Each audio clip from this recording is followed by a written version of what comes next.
말씀을 가지고 여러분에게 믿음에 대해서 전하려고 합니다. 우리의 믿음을 한번 되돌아보고 또 믿음의 도전이 되는 그런 귀한 시간이 됐으면 좋겠습니다. 같이 한번 기도하겠습니다. 하나님 감사합니다. 저희들을 사랑하시는 주님을 생각할 때마다 참 너무나 감동적인 그런 마음의 감화가 있습니다. 저희는 죄인이지만은 너무나 사랑하시는 그 사랑을 느낄 때 때로는 어찌할 바를 모르고 너무나 부끄러운 저의 모습을 바라봅니다. 하나님, 그래도 감사합니다. 그럼에도 불구하고 저희들을 사랑하시고, 그럼에도 불구하고 저희와 동행해 주시고, 그럼에도 불구하고 저희를 구원해 주시고, 그럼에도 불구하고 저희와 영원히 함께 하시겠다고 하시는 그 하나님의 사랑하심을 인하여 감사드립니다. 하나님, 오늘은 특별히 믿음에 관하여 저희들 같이 생각하고 배워보자고 합니다. 하나님, 저희들에게 믿음을 주시니 감사드리고 이 믿음을 가지고 하나님을 섬길 수 있도록 하나님 도와주시길 주여 간절히 기도드립니다. 이 시간 혹시 저희 마음속에 걱정, 근심이 있습니까? 하나님 믿음으로 이기게 도와주시고, 이 시간 저희 마음속에 하나님 주님을 생각하지 않는 다른 마음이 있습니까? 믿음으로 그런 것을 떨쳐버리게 도와주실 주여 간절히 기도드립니다. 오직 주님만 바라보는, 주님만 생각하는 그런 귀한 말씀의 시간이 될 수 있도록 아버지가 붙잡아 주시옵소서. 예수님 받들어 기도드렸습니다. 아멘. 심리학에는 플레이스보 에펙트라는 플레이스보 효과라는 그런 이론이 있습니다. 이 플레이스보 효과는 뭐냐면은 어떤 병든 사람에게 아무런 약 효과가 없는 약을 조제를 해주고 이 약을 먹으면 병이 날 수 있습니다 라고 얘기했을 때 그 약을 먹고 그 사람이 병을 낫는 것을 이야기하는 것입니다. 그 사람이 병을 난 것은 약의 효과 때문에 그러는 것이 아니라 내가 나음을 받으리라라는 그런 긍정적인 사고방식, 생각 때문에 그런 것입니다. 이거와 비슷한 또 심리학의 그 이론 중에 하나는 피그말리언 효과라는 게 있습니다. 피그말리언 효과는 그리스 신화의 유래가 돼서 이름이 그렇게 지어졌습니다. 피그말리언이라는 어떤 조각가가 하루는 아주 아름다운 여성 조각을 하게 됐습니다. 근데 조각을 다 마치고 나니까 그 조각이 너무나 아름다워서 그만 그 조각상하고 사랑에 빠지게 됩니다. 근데 그 사랑이 너무나 간절한 나머지 그 조각상이 사람이 되었다는 그런 그리스 신화의 이야기입니다. 내가 뭐를 간절히 원하면은 그 간절함을 통해서 내가 원하는 것을 얻을 수 있다라는 그런 이론입니다. 하나님은 사람의 심리를 굉장히 특이하게 만들었습니다. 긍정적으로 생각할 때 많은 부분이 긍정적인 생각을 통해서 이루어지는 것을 우리가 연구를 통해서 알고 배워왔습니다. 그런데 우리가 착각하고 오해하는 부분이 한 가지 있는데 우리는 이것을 믿음이라고 착각을 하고 있습니다. 믿음은 긍정적인 생각이 아닙니다. 내가 긍정적으로 생각해서 뭐가 이루어졌다고 해서 그게 믿음으로 이루어진 것이 아닙니다. 성경은 한 번도 이 심리학의 이론에 의거해서 믿음을 우리에게 설명해 준 적이 단 한 차례도 없습니다. 성경에서 말하는 믿음은 내가 긍정적으로 생각해서 내가 긍정적으로 믿으니까 얻어지는 그런 믿음이 아니라 성경에서 얘기하는 것은 뭐냐면 바로 이것입니다. 로마서 10장 17절에 이런 말씀이 있습니다. 그러므로 믿음은 들음에서 나며 들음은 그리스도의 말씀으로 말미암았느니라. 그러므로 믿음은 들음에서 나며 들음은 그리스도의 말씀으로 말미암았느니라. 믿음은 말씀에서 나왔다고 이야기합니다. 믿음은 긍정적인 생각이 아니라 내가 믿는 것이 그냥 이루어지는 것이 아니라 내가 원하는 것이 그냥 이루어지는 것이 아니라 믿음은 하나님의 말씀으로부터 나왔다고 사도 바울은 우리에게 로마서를 통해서 이야기를 해주고 있습니다. 그러면 그게 무슨 뜻인가? 그러면 믿음은 하나님의 말씀으로 나왔으면 그게 무슨 말인가? 바로 하나님의 뜻을 찾는 것이 바로 믿음입니다. 내 뜻을 찾는 것이 아니라 내 생각을 찾는 것이 아니라 내가 원하는 것을 행하는 것이 아니라 하나님의 뜻을 찾는 것, 그것이 바로 믿음입니다. 그래서 이 믿음은 자기 부인의 과정입니다. 나 자신을 점점점 내려놓고 내 자신을 점점점 없어지게 하고 궁극적으로는 내 자신을 죽이고 오직 예수 그리스도만이, 오직 하나님만이, 하나님의 뜻만이 내 삶을 완전히 머리끝부터 발끝까지 지배를 하는 그런 삶, 이것이 바로 믿음의 삶입니다. 단순히 긍정적으로 생각하고 단순히 그냥 내가 원하는 거 얻는 것, 그거는 믿음이 아니에요. 그러면은 우리가 믿음 가운데서 살면은 믿음의 깊이가 깊어지면 어떤 현상이 나타날까요? 하나님의 뜻을 찾고 자기 부인으로 인하여 내가 점점 죽어지면은 결국에는 어떤 상황이 나타나냐면은 예수 그리스도를 닮아가는 그 삶 자체가 되는 것입니다. 그리고 내가 하나님께 무엇을 원합니다라고 고백하는 그런 신앙이 아니라, 왜냐하면 나는 죽었기 때문에 내가 원하는 걸 하나님께 아뢰 드릴 수가 없는 것입니다. 그것이 바로 믿음입니다. 믿음이 깊어지면 깊어질수록 우리 마음속에서는 하나님께 드리는 영광, 예수 그리스도에 대한 사랑, 그런 것들이 나타나게 되는 것이죠. 그것이 신앙 성숙한 사람의 모습들이 되는 것입니다. 나 스스로 죽어가는 그런 것들. 또 히브리서 11장 1절에서 3절, 우리가 너무나 잘 아는 믿음절이죠. 제가 한번 읽어볼까요? 믿음은 바라는 것들의 실상이요 보이지 않는 것들의 증거니 선진들이 이로써 증거를 얻었느니라. 믿음으로 모든 세계가 하나님의 말씀으로 지어진 줄을 우리가 아나니 보이는 것은 나타나는 것으로 말미암아 된 것이 아니니라. 여기에 히브리서 기자가 이야기하는 믿음은 믿음의 정의가 아닙니다. 여기는 믿음의 현상에 대해서 이야기를 하고 있습니다. 그것을 어떻게 하냐면은 히브리서 11장을 쭉 보면은 거기에 믿음의 선배들의 이야기들이 쭉 나옵니다. 계속 연이어서 1절에서 3절의 믿음의 현상에 대해 설명하면서 예로 계속해서 히브리 기자는 이야기를 해주고 있습니다. 이것은 마치 고린도전서 13장에 나오는 사랑이 사랑의 정의가 아니라 사랑하는 사람의 형태를 보여주는 것과 똑같습니다. 믿음의 현상들. 그럼 여기서도 히브리 기자가 뭐라고 얘기했냐면요, 믿음으로 모든 세계가 하나님의 말씀으로 지어진 줄 우리가 아나니, 이것이 믿음이라고 그랬습니다. 믿음으로 이 모든 세계가 하나님의 말씀으로 지어진 줄 아는 것이, 그것이 바로 믿음입니다. 말씀이 없이는 우리는 믿음 생활한다고 이야기를 할 수가 없는 것입니다. 다시 말씀드리면 나의 자아가 점점 죽어지고 오직 그리스도 예수만 살아남는, 그것이 믿음으로서의 생활이고 믿음으로서의 과정이 되는 것이에요. 단순히 긍정적인 생각, 내가 원하는 것들, 그런 것들을 바라는 것이 믿음이 아니라는 것입니다. 신약 성경에는 특히 세 가지의 헬라어로 믿음에 대한 이야기를 하고 있습니다. 첫 번째 단어가 뭐냐면은 피스티오라는 단어입니다. 피스티오. 이 피스티오라는 단어는 맡기다라는 뜻입니다. 맡기다. 모든 것을 하나님께 맡기다라는 그런 의미입니다.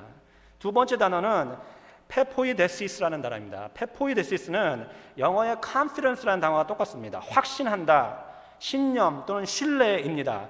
그래서 믿음이라는 결국 하나님을 향한 확신이며 신뢰라고 이야기를 하는 것입니다.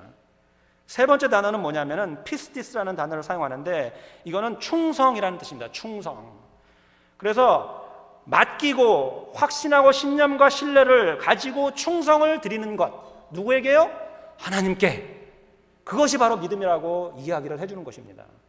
그것이 바로 믿음의 본체라고 이야기를 하는 것입니다. 그래서 믿음의 주체는 바로 하나님이시지 내 자신이 아니라는 것이에요. 내 자신이 아니라는 것이에요. 나는 점점 죽어간다는 것을 여러분 기억하시기 바랍니다.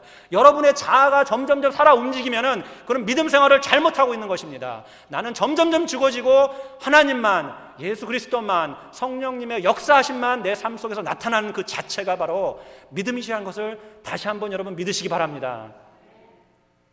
출애굽기 14장에 보면은요, 우리가 너무나 잘 아는 이야기가 나옵니다. 바로 하나님께서 위대한 하나님의 놀라운 기적을 통해서 홍해를 가르는 장면이 출애굽기 14장에 나옵니다. 출애굽기를 계속해서 처음부터 읽어보면요, 하나님께서 이스라엘 백성을 너무나 사랑하셔서 종살이했던 그 백성들을 출애굽을 시킵니다. 그래서 이 14장에 들어와서는 모세가 이스라엘 백성을 데리고 이제 하나님의 약속의 땅 가나안 땅으로 가는 그런 과정이 있습니다. 그래서 14장을 시작할 때 모세는 그의 백성들과 함께 에담이라는 곳에서 이제 전을 치고 거기서 쉬고 있는 그런 상황입니다. 에담은 어느 곳이냐면요, 홍해 북쪽에 있는 곳입니다. 애굽은 이쪽에 있고 홍해 북쪽에 있고 하나님의 약속의 땅은 애굽의 북쪽에 있는 것입니다. 저쪽 동북쪽에 있는 거죠. 그래서 이스라엘 백성과 모세는 하나님이 원하시는 약속의 땅에 가려고 그러면은 애굽에서 나와서 에담을 거쳐서 그냥 계속해서 하나님의 약속의 땅으로 가면 되는 것입니다. 그래서 그 통로로 모세와 이스라엘 민족은 가고 있습니다. 근데 하나님께서 갑자기 모세에게 이런 말씀을 합니다. 너는 지금 바알스본 건너편 바닷가에 가서 장막을 쳐라 그럽니다. 너는 지금 바알스본 건너편 바닷가에서 장막을 치라는 겁니다. 다시 보십시오. 애굽은 여기에 있고 에담은 홍해의 북쪽 끝에 있습니다. 약속의 땅은 가나안은 동북쪽에 있는 것입니다. 애굽에서. 근데 바알스본의 건너편 강가는 홍해 남쪽으로 내려와야 됩니다. 그러면서 홍해를 등지고 있어야 되는 거예요. 인간적으로 이게 이해가 되십니까? 하나님의 명령이? 지금 도망가기도 바쁜 그런 상황입니다. 애굽의 군대들이 이스라엘 백성들을 죽이려고 쫓아오고 있는 거예요. 빨리 도망가. 한시가 지금 급한 그런 상황인데 하나님은 그냥 가도 잘하면 잡힐 그런 상황에 있는데 이스라엘 민족은 남쪽으로 나와가지고 홍해를 등지고 있어라 그렇게 얘기를 해요. 야, 이스라엘 백성들이 어떻게 행동을 했을까요? 모세를 원망하고 모세에게 저주를 하고 난리 아닌 난리가 났습니다. 난리 아닌 난리가 났습니다. 욕설을 퍼부으면서 왜 우리를 이런 길바닥에서 죽게 하느냐라고 그냥 성토를 해냅니다. 근데 그렇지 않겠습니까? 지금 곧 죽을 거라고 생각하신다고 한다면 여러분들이 이성적으로 생각할 수 있겠어요? 감성적으로 나오는 거예요. 그죠? 이스라엘 백성이 그런 식으로 하고 있습니다. 근데 너무나 놀라운 것은 바로 이 모세의 태도입니다. 믿음의 아들 모세의 이 태도가 너무나 저는 감동스럽습니다. 모세가 그런 상황에서 이스라엘 백성에게 뭐라고 얘기하느냐면은 출애굽기 14장 13절과 14절에 이렇게 말씀을 합니다. 모세가 백성에게 이르되 너희는 두려워하지 말고 가만히 서서 여호와께서 오늘 너희를 위하여 행하시는 구원을 보라. 너희가 오늘 본 애굽 사람을 영원히 다시 보지 아니하리니 여호와께서 너희를 위하여 싸우시기를 너희는 가만히 있을지니라. 애국 군사가 지금 이스라엘 백성을 치기 위해서 엄청난 군대가 지금 오고 있고 홍해는 가로막혀서 더 이상 꼼짝 못하고 그런 상황에서 이스라엘 백성들은 계속해서 모세를 향하여 삿대질하면서 욕을 하고 있는 상황에서 모세는 바로 너희는 두려워하지 말고 가만히 서서 여호와께서 오늘 너희를 위하여 행하시는 구원을 보라라고 담대하게 외치는 겁니다. 이것이 어디서 나왔을까요? 모세는 하나님의 뜻을 알고 있었어요. 모세는 하나님이 이스라엘 백성을 데리고 나왔을 때에 출애굽시켰을 때에 여기서 그냥 죽게 놔두지 않는다는 것을 모세는 믿음으로 알고 있었던 것입니다. 그것이 믿음인 거예요. 그래서 담대할 수 있는 겁니다. 하나님의 뜻을 알고 있고 그것을 믿었기 때문에. 인간적인 생각으로는 도저히 이해되지 않는, 납득될 수 없는 그런 상황인 것입니다. 그것이 바로 믿음인 거예요. 창세기 22장에도 우리가 너무 잘 아는 사건이 나옵니다. 하나님께서는 아브라함의 믿음을 시험하고자 그의 아들을 바치라고 이야기합니다. 네 아들을 제사로 나에게 바쳐라.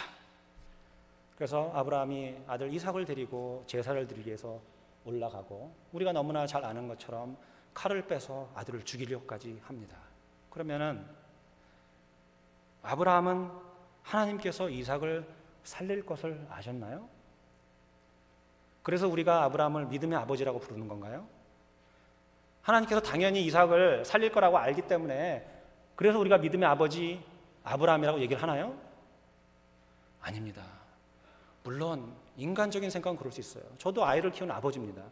저의 인간적인 생각은요, 그렇게 기도하고 싶고요. 저의 인간적인 생각은요, 그렇게 믿고 싶어요.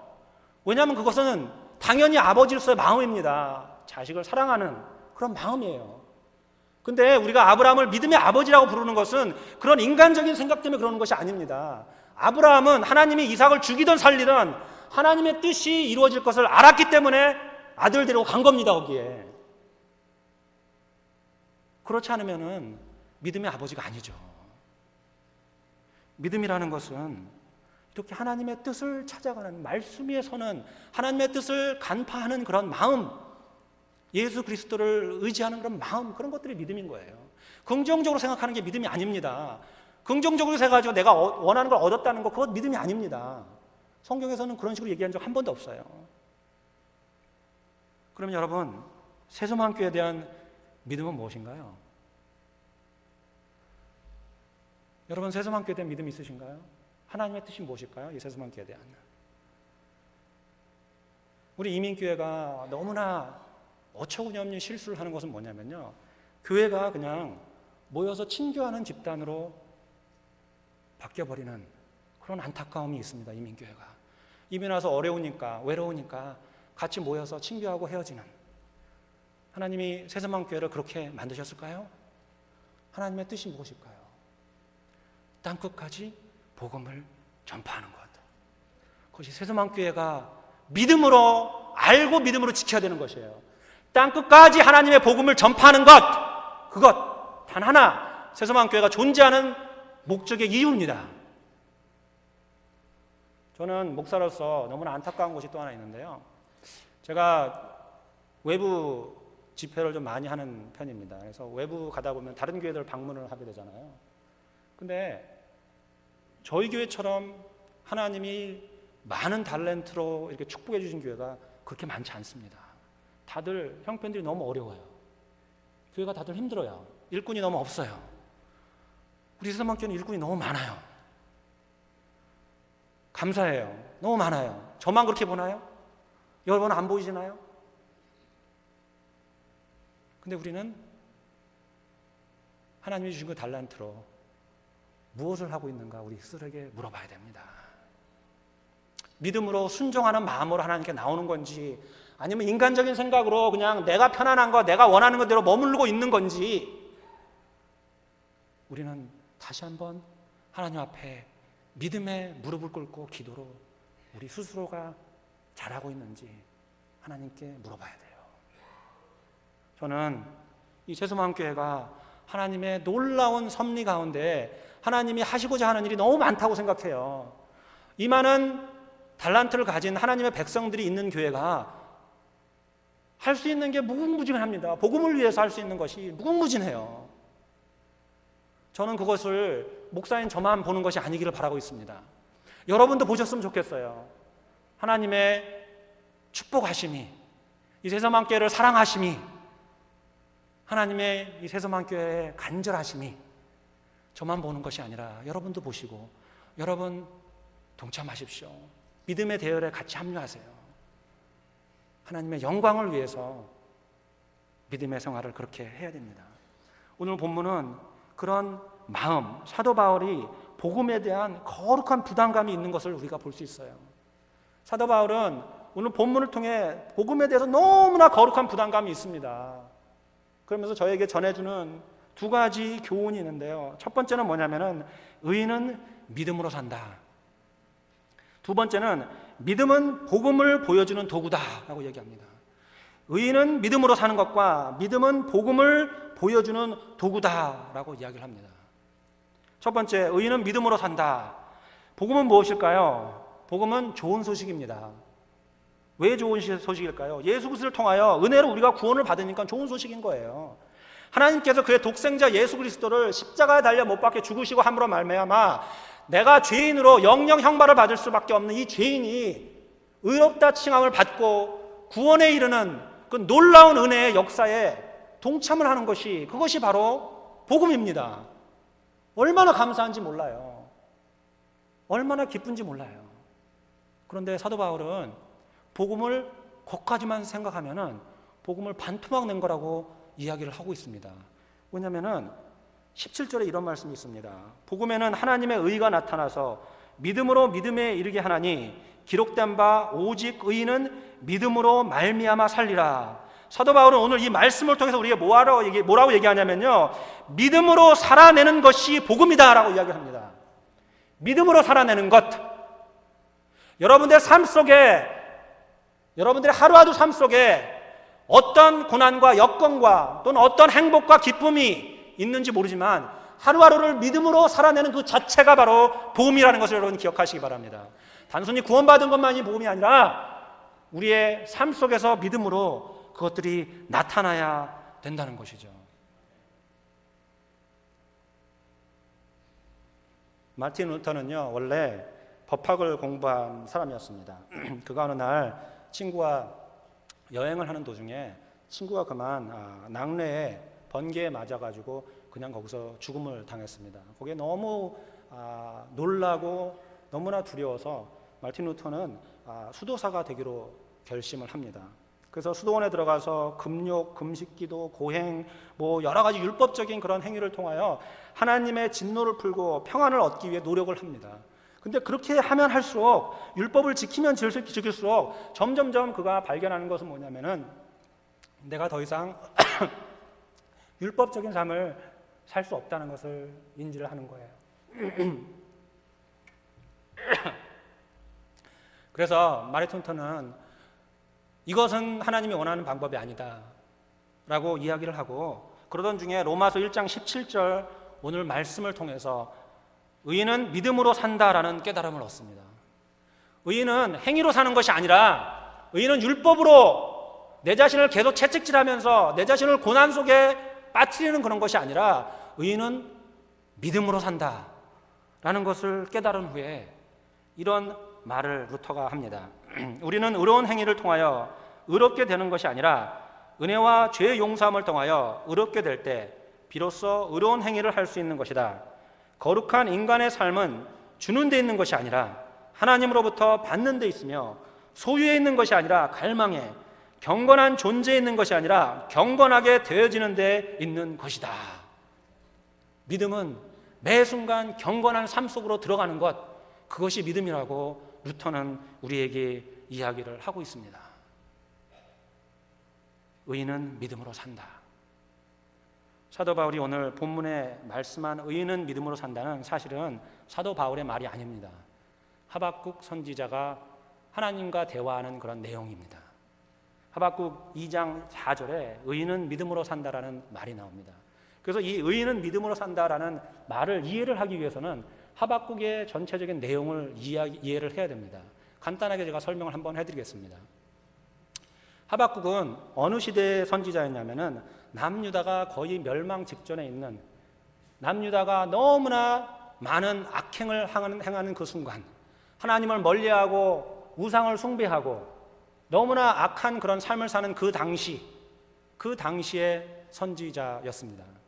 그래서 하박국은 하루는 하나님께 외칩니다. 하나님, 잘 섬기는 사람들은 왜 고난을 당하고 불경건한 사람들은 왜 잘 삽니까? 믿음 생활 잘하는 사람은 왜 계속해서 힘들고 그렇지 않은 사람은 왜 자꾸 힘들어집니까? 라고 하나님께 외칩니다. 부르짖습니다. 근데 하나님이 아무런 대답을 안 하세요. 조용하세요. 그래서 하박국 선지자가 또 한 번 하나님께 얘기합니다. 하나님, 왜 의인들은 고통을 받는데 악인들은 이렇게 성합니까? 왜 그렇습니까? 이렇게 하도 소리를 지르니까 하나님께서 뭐라고 얘기하시냐면, 그래, 그러면은 내가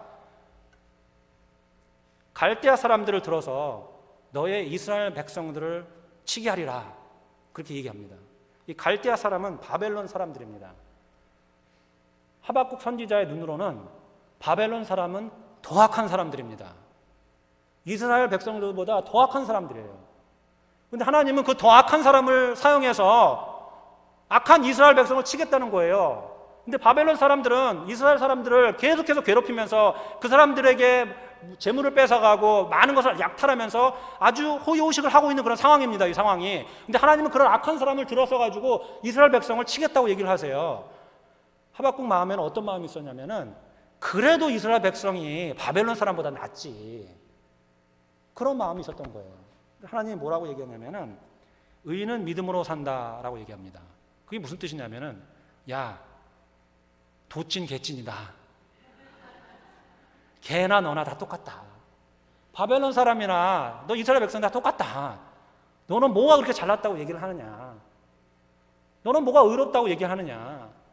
의인은 믿음으로 산다고 하는데 너희 백성들 한번 봐라, 믿음으로 사는지. 지금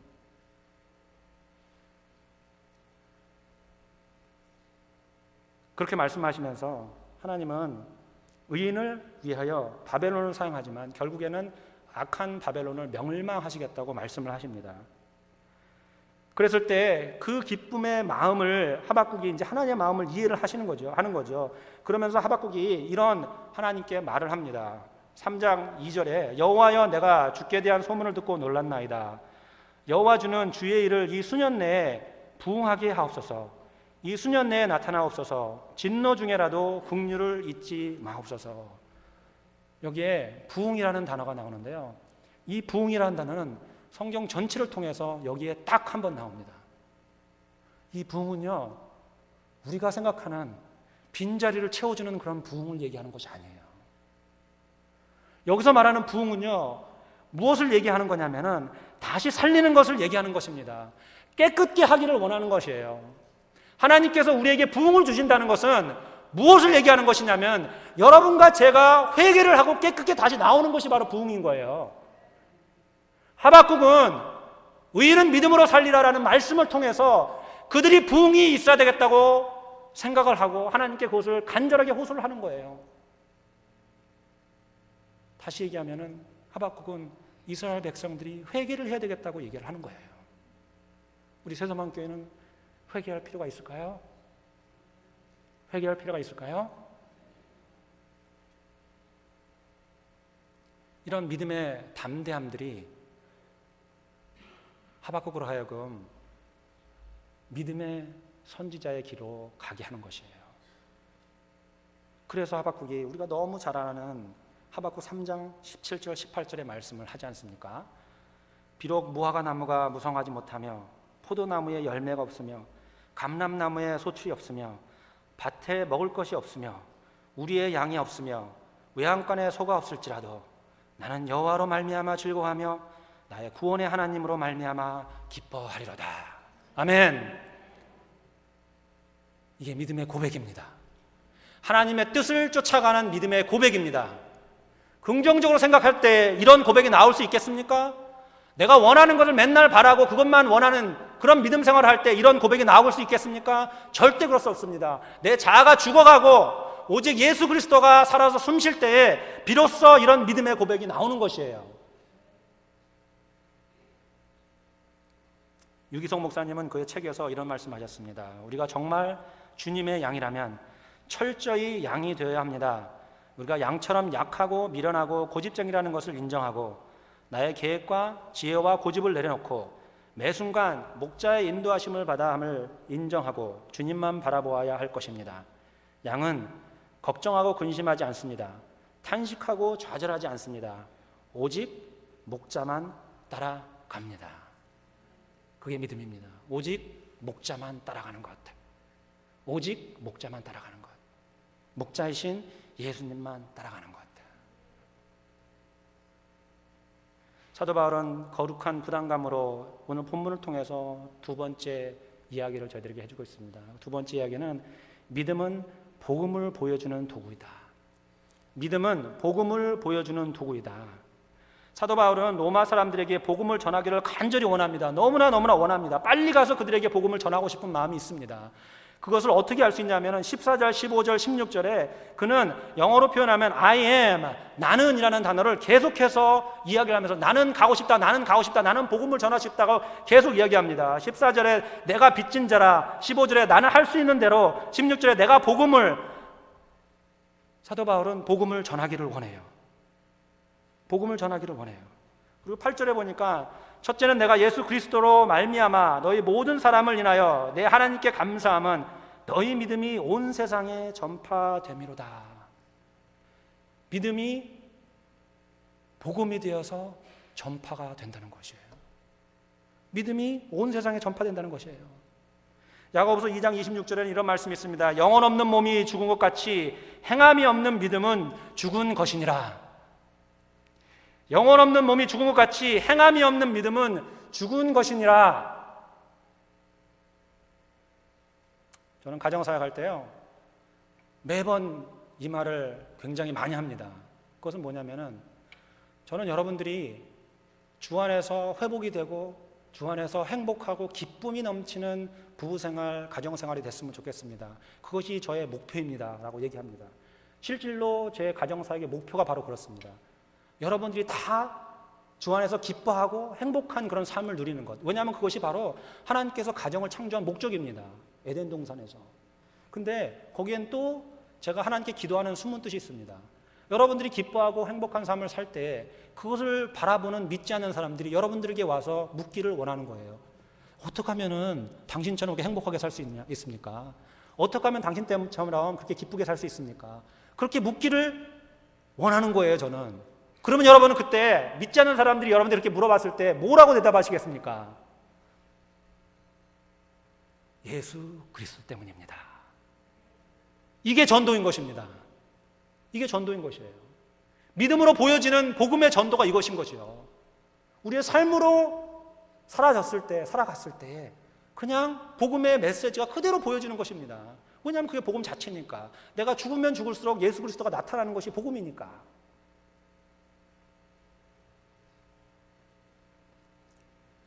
제가 하나님의 임재 연습이라는 책을 읽은 적이 있습니다. 로렌스 형제라는 분의 삶에 대해서 쓴 책인데요. 이분은 프랑스 전쟁에서 수차례 참가하여 부상을 당한 후에 많은 고민 끝에 이제 수도원으로 들어가게 됐습니다. 근데 수도원에 들어갔는데 거기서 뭐 자기가 특별하게 할 일이 없는 겁니다.